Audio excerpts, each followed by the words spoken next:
झी5 आजच सबस्क्राईब करा आणि पहा तुमचे आवडते शोज। काय करायचंय अभिराम? तुम्हा सगळ्यांना याबद्दल काय वाटतंय?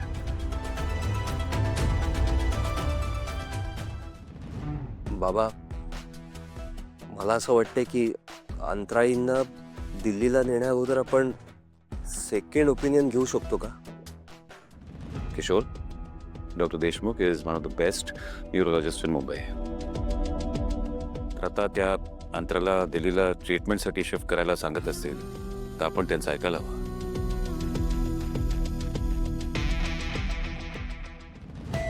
पण एजे हे अंतराळींना असं इथून शिफ्ट करणं खूप रिस्की आहे जे, कारण म्हणजे इतक्या वर्षांनी ते आपल्याला सापडल्यात, त्यात त्यांना तुम्ही लांब पाठवताय, हे त्यांना काहीतरी त्रास होऊ शकतो जे. दिस इज नॉट राईट. मला दुर्गा बहिणींचं पटतंय. हा, आणि अंतराळी जर घरापासून लांब गेला आणि परत सेम त्रास झाला तर बरोबर आहे. हो ना. हे बघा, थांबा जरा. आपण अंतराला काही वाऱ्यावर सोडत नाही आहोत. तिच्यावर चांगले उपचार व्हावेत म्हणून आपण तिला दिल्लीला पाठवतोय. आणि तसंही आपण कोणी ना कोणीतरी असूच तिकडे. आपलं येणं जाणं राहीलच, ते मग काळजी करू नका. लीला, तुला काय वाटतं याबद्दल? माझ्यासाठी अंतरा त्यांचं बरं होणं आणि त्यांची मेमरी परत येणं हेच महत्वाचं आहे.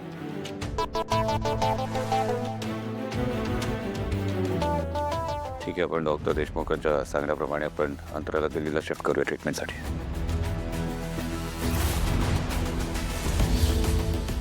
So the decision is final. तुम्ही दोघी त्याच्याशी बोलून घ्या एकदा.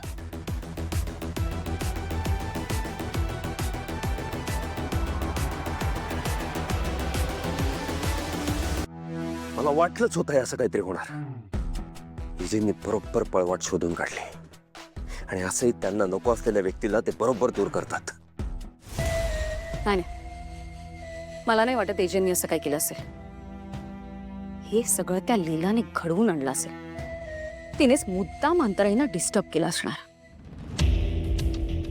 हे बघ दुर्गा, कारण काही असो, पण जर अंतराळी ह्या घराच्या बाहेर गेल्या तर आपल्या प्लॅनची वाट लागेल. हो ना. तर काय करायचं सुचत नाहीये. कसं थांबायचं हे?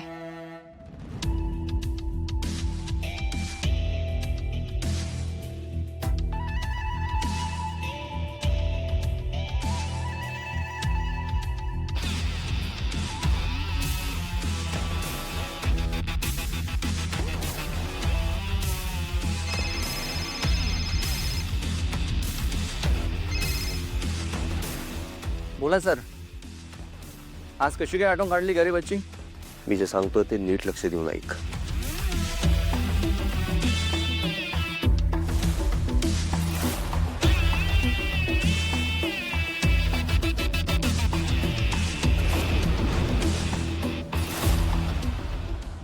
त्यामुळे अंतराळींना भेटण्यासाठी लताताईंना तू इथे घेऊन ये. पुढचं काय करायचं ते लताताई करते. ठीक आहे साहेब, तुम्ही काळजी करू नका, तुमचं काम होऊन जाईल. Perfect idea Kishor. आता लताताईच बघ काय करतात. आता नक्की बरं वाटतंय ना? हो, ठीक वाटतंय मला आता.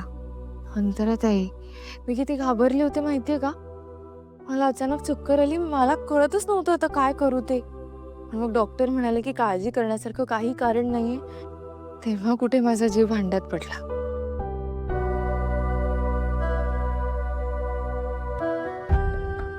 काय झालं?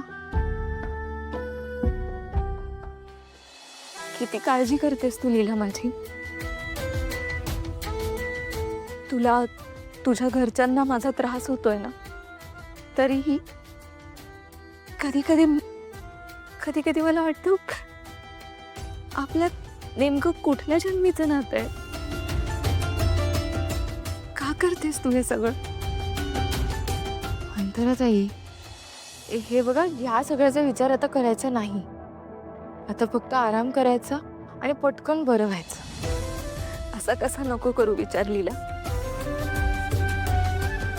तू मला बरं वाटण्यासाठी, माझ्यावर उपचार करण्यासाठी इतकं झटतीयस. मला कळतच नाहीये की मी ह्या सगळ्याची परतफेड कशी करणार. माझ्याकडे तर तसे पैसेही नाही आहेत. अंतराताई, अहो हे सगळं तुमचंच आहे. कधी कधी तर असं वाटतं लीला, मी किती दिवस असं तुझ्यावर, आश्रमावर माझं ओझं टाकणार आहे. एक तो देव माणूस जो माझ्या ट्रीटमेंटचा सगळा खर्च करत होता, आणि आता तू. मी असं किती दिवस तुमच्या आधारावर जगणार आहे. असं जगण्यापेक्षा मग कधीतरी वाटतं की सगळं संपवून टाकावं. अंतराताई, काय बोलताय तुम्ही? हे बघा, काही झालं ना, इकडे बघा, काही झालं तरी असा विचार करायचा नाही. तुम्ही ना मला माझ्या मोठ्या बहिणीसारख्या आहात, आणि आता ह्या घराचा सुद्धा भाग आहात तुम्ही. लीला, मी इतकी वर्ष खूप एकटी होते ग, आणि आता अचानक इतकं प्रेम मिळतंय मला. तुझं हे प्रेम, ही माया, हे ना नकळतपणे आता मलाही हवंसं वाटायला लागलंय ग. पण भीती पण वाटते, परत मी एकटी पडले तर. एकटे पण खूप भयान असतं अगं.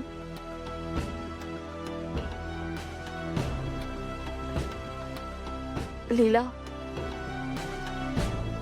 मला प्रॉमिस कर, तू काहीही झालं तरी तू मला एकटीला सोडून नाही जाणार.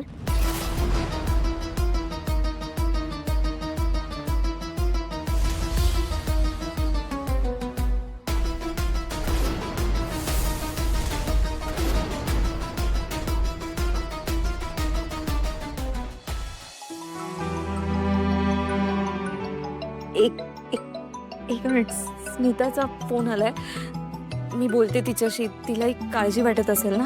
हा, सावकाश. हो.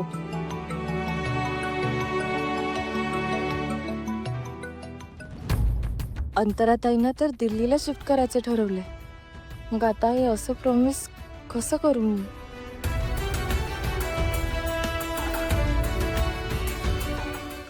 झी 5 आजच सबस्क्राईब करा आणि पहा तुमचे आवडते शोज